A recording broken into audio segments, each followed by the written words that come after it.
We find in this week's Sedra, Parshas sovo, the Tochacha, the 98 curses for Klal Yisrael, of which one of them is that Klal Yisrael are going to be very small in number. And the Pasuk says, "V'nishartem b'mzei ma'at, tachas asher hayisem k'chochei shemayim." What will be left over of Klal Yisrael will be very small compared to when they were like chochei shemayim, the stars of the heavens, when they were very large. The question is, sometimes the Torah compares Klal Yisrael like the earth, like the dust on the floor, which is a great number, and sometimes it compares it to the stars in Shemayim. Why sometimes does it compare it to dust, and why over here does the Pasuk compare it to the stars in the heaven? So let's say over the following answer. Both the dust on the land and the stars in the heaven represent Klal Yisrael as being great in number. But the difference is that the dust on the land, all the particles are intermingled together. But the stars in the heaven, there's great distance between each star. When Klal Yisrael ba'achdos, and there's unity between them, they're like the dust of the land. But when Klal Yisrael don't get along with one another, then they're like the stars of the heavens. There's gaps in between them. The word tachas in the Pasuk can mean because. We can read the Pasuk like this. Klal Yisrael will be small in number because they're like chochei hashemayim.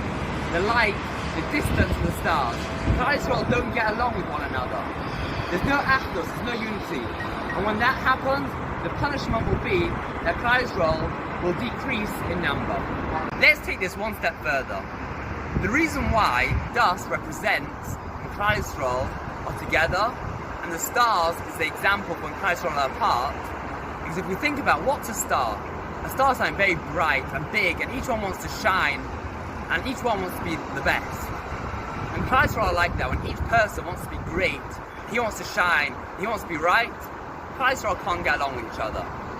If a person looks at himself and he's like dust, he's very humble, and he doesn't need to be right, he doesn't need to shine, when Klal Yisrael are like that, everyone can just get along with each other really nicely. And with this we can maybe explain why the end of Shemona Esra we ask if we should be like dust of the earth. Because dust has this thing where I don't need to be that big, I can just be humble, I can be small, I don't need to be right. And with this midah, with this character trait, we can get along with people so much better. Now we're at a time, just before Rosh Hashanah, a time where Hashem's going to judge us. If we're able to get along with each other, and we can be forgiving to others, we don't need to be a big star, we can just be like the dust of the land, Hashem will be able to forgive us and give us an amazing year to come.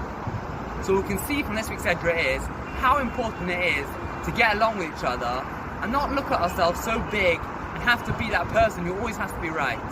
We can be humble, we can be like the dust of the land, get along with everyone, and this should bring us to an amazing judgment on Rosh Hashanah. We should all have the most wonderful Shabbos.